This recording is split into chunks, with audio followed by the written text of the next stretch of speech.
Basic foundation engineering के तो term समझने के बाद gross, net, ultimate, safe, net को समझने के बाद अगर हम बात करें तो तरजाकी थ्योरी के पॉइंट्स को समझ, उनके फॉर्मुलेस देखने तो हमें उससे पहले देखना पड़ेगा ना कि क्या क्या अजम्पशंस माने। तो सबसे पहले अजम्पशन की तरफ चले, अगर सबसे पहला अजम्पशन उन्होंने बोला था कि जो सॉइल है वो होमोजीनियस है और आइसोट्रॉपिक है, मतलब हर पॉइंट पे और हर जगह जो सॉइल की प्रॉपर्टीज है वो सब सेम रहेंगी। तो होमोजीनियस और आइसोट्रॉपिक माना था उन्होंने अपने सॉइल को।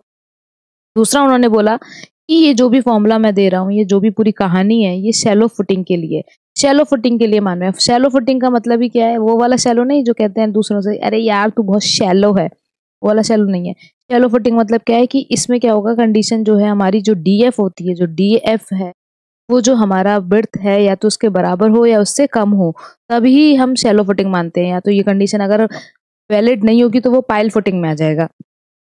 तो ये हमारी सेकंड कंडीशन उन्होंने बोली कि शैलो फुटिंग होनी चाहिए। फिर उन्होंने बोला जो एंगल ऑफ फ्रिक्शन है, जो एंगल ऑफ फ्रिक्शन है वो यहाँ पर, मतलब इन्होंने माना कि जो सरफेस है, बेसिकली अगर बात करें बेस ऑफ फुटिंग की बात करें तो उन्होंने बोला कि जो बेस ऑफ फुटिंग है वो हमारा रफ है।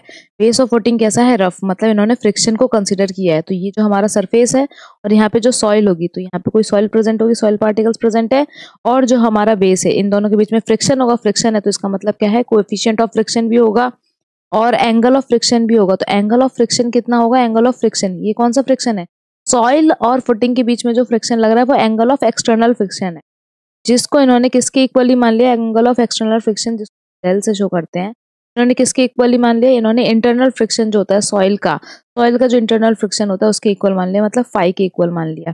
तो बेस ऑफ फुटिंग को इन्होंने रफ माना। इससे क्या पता चलता है कि जो सॉइल और फुटिंग के बीच में जो एंगल ऑफ एक्सटर्नल फ्रिक्शन था उसको इन्होंने एंगल ऑफ इंटरनल फ्रिक्शन के इक्वल, मतलब डेल को फाई के इक्वल मान लिया।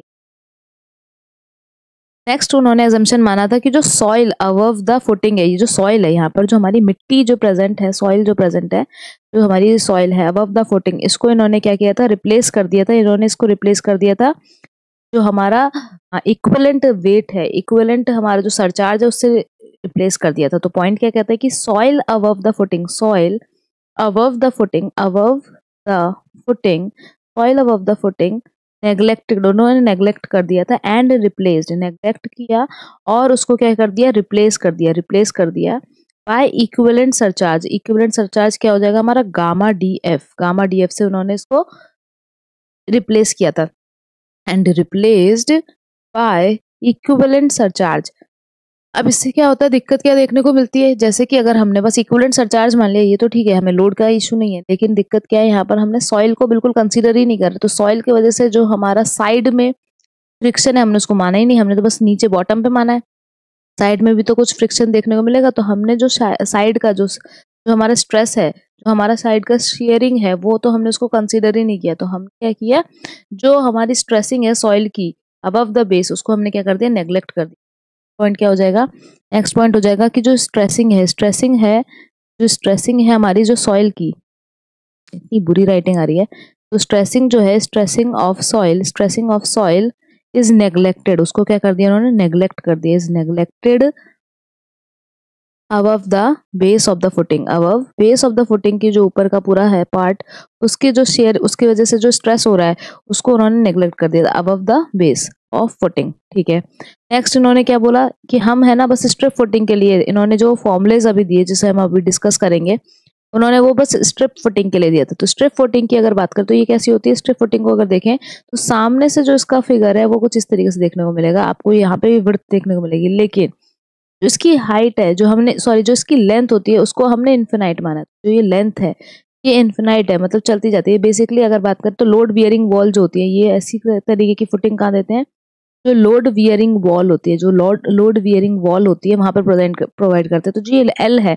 इसको ऑलमोस्ट इन्फिनाइट मान लेते हैं इन कंपेयर टू, इन्फिनाइट नहीं होती लेकिन जो एल है उसकी वैल्यू बहुत ज्यादा होती है इन कंपेयर टू हमारी बी, तो उसको हमने ऑलमोस्ट इन्फिनाइट मान लिया। तो ये तरीके की जो फुटिंग है उसको हम स्ट्रिप फुटिंग बोलते हैं, स्ट्रिप फुटिंग बोलते हैं, स्ट्रिप। तो इन्होंने क्या दिया था, स्ट्रिप फुटिंग के लिए दिया था। और यहाँ पे जो इन्होंने फेलियर माना था, जो फेलियर माना था वो था जनरल फेलियर। यहाँ पे जो इन्होंने फेलियर माना था वो है हमारा जनरल फेलियर के देखा गया था। लेकिन इन्होंने कुछ फॉर्मुलेस दिए थे उसमें हमने बाद में इन्होंने वाटर टेबल का भी फेलियर लिया था और ये जो जनरल फेलियर है इसको माना था। इसके अलावा जो और फेलियर देखने को मिलेगा, शेयर फेलियर, ये सब भी कंसीडर किया था। लेकिन सबसे पहला जो फॉर्मूला उन्होंने स्ट्रिप फुटिंग के लिए जो दिया था वो था QU is equal to CNC, QU is equal to CNC plus QNQ, जिसमें Q क्या था हमारा गामा DF हो जाएगा, प्लस यहाँ पर हो जाएगा 0.5 B गामा N गामा। ये तो हमारा किसके लिए, स्ट्रिप फुटिंग के लिए फॉर्मूला था, स्ट्रिप फुटिंग के लिए फॉर्मूला था। वेल वहीं पे अगर बात करते हैं फिर हमारा स्क्वायर, अगर स्क्वायर फुटिंग है तो उसके लिए QU की वैल्यू क्या हो जाएगी 1.3 CNC, तो यहाँ पर हमारा 1.3 का मल्टीप्लाई हो जाएगा 1.3 CNC प्लस QNQ प्लस में यहाँ आ जाएगा 0.4 B गामा N गामा। ये किसके लिए था, स्क्वायर फुटिंग के लिए देखने को मिलता है, ये स्क्वायर फुटिंग के लिए देखने को मिलता है। फिर सर्कुलर फुटिंग में क्या चेंज आएगा, अगर सर्कुलर फुटिंग की बात करें तो QU क्या हो जाएगा 1.3 CNC, फिर QNQ, तो यहाँ आ जाएगा 0.3 B गामा N गामा। ये हमारा किसके लिए था, सर्कुलर फुटिंग, जो हमारी सर्कुलर फुटिंग है उसके लिए देखने को मिलता है। फिर जो रेक्टेंगुलर फुटिंग है उसके लिए पूछा जाता है। रेक्टेंगुलर फुटिंग की बात करें तो QU की वैल्यू जो रेक्टेंगुलर फुटिंग है 1 प्लस 0.3 B बाई एल, यहाँ पर जो मल्टीप्लाई में B बाई एल आएगा 1 plus 0.3 B by L CNC plus में QNQ। अगर हम यहाँ पे वैल्यू पुट कर दें, जब B और L को इक्वल कर दें तो हमारे स्क्वायर फुटिंग का फॉर्मूला आ जाना चाहिए, उसी हिसाब से बनाना है। तो यहाँ पर हो जाएगा हमारा 1 माइनस 0.2 B बाई एल, तो ये देखो अगर B बाई एल सेम हो जाए तो ये क्या आ जाएगा 0.8, लेकिन वो डिवाइड होना चाहिए ना 1/2 से, तो 0.4 आ जाएगा 0.1/2 B गामा N गामा। तो ये किसका फॉर्मूला है, ये हमारा फॉर्मूला है B गामा N गामा। ये किसका फॉर्मूला है, ये हमारा रेक्टेंगुलर फुटिंग का फॉर्मूला है, रेक्टेंगुलर फुटिंग का फॉर्मूला। अब यहाँ पर आप देखोगे कि कुछ टर्म्स हैं जैसे कि P हमारा ये CNC, तो जो ये टर्म्स आपको देखने को मिल रहे हैं NC, NQ और N गामा, ये तीनों जो टर्म है ये किस पे डिपेंड करते हैं, ये हमारे जो सॉइल की इंटरनल फ्रिक्शन होता है, जो फाई वैल्यू है, इस पर डिपेंड करते हैं।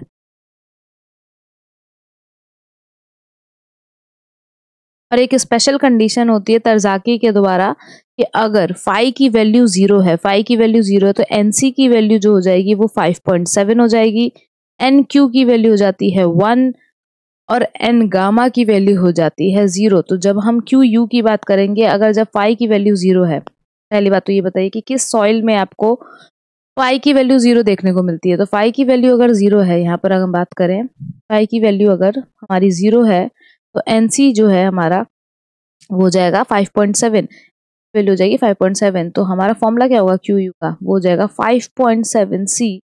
5.7C प्लस में हमारा क्या NQ हमारा 1 हो गया तो गामा DF ओनली, और N गामा 0 हो गया तो ये पूरा 0। तो QU क्या हो जाएगा एक तरीके से 5.7C प्लस में गामा DF।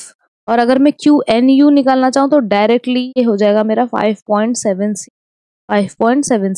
और यहाँ से आप फिर Q सेफ भी निकाल सकते हैं। Q सेफ क्या हो जाता है, QNU निकाल लिया, उसमें आप फैक्टर ऑफ सेफ्टी से डिवाइड कर दीजिए तो वो Q सेफ आ जाएगा।